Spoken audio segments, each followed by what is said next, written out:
Karnataka high court directions ಇದೆ.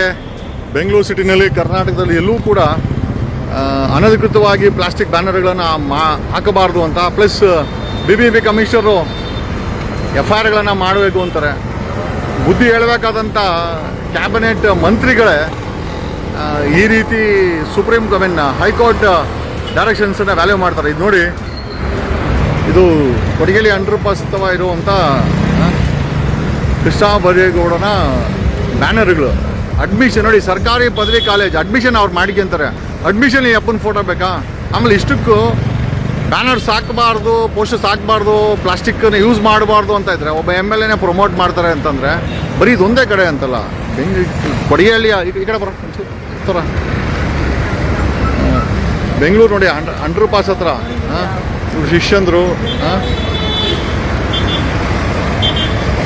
ನೋಡಿ, ಇಲ್ಲೇ ಇದೆ, ಇಲ್ಲೇ ಒಂದು ನೇತ ಆಡ್ತಾ ಇದೆ ಬ್ಯಾನರ್ ಹಾಕಿರೋಂಥದ್ದು.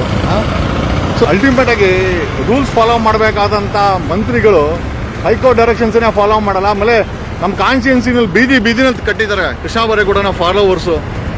ಕೇಳೋಕೆ ಹೋದ್ರೆ ನೆನ್ನೆ ವಾರ್ಡ್ ಇಂಜಿನಿಯರ್ ಕೇಳೋಕೆ ಹೋದ್ರೆ ಆವಾಜ್ ಆಗ್ತಾರಂತೆ.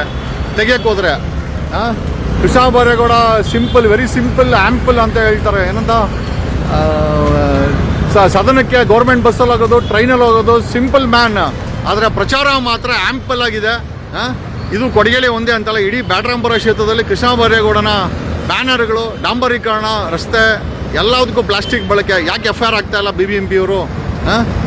ಮಂತ್ರಿ ಅಂತನಾ? ಮಂತ್ರಿಗೆ ಒಂದು ಕಾನೂನು, ಬೇರೆಯವ್ರಿಗೊಂದು ಕಾನೂನ?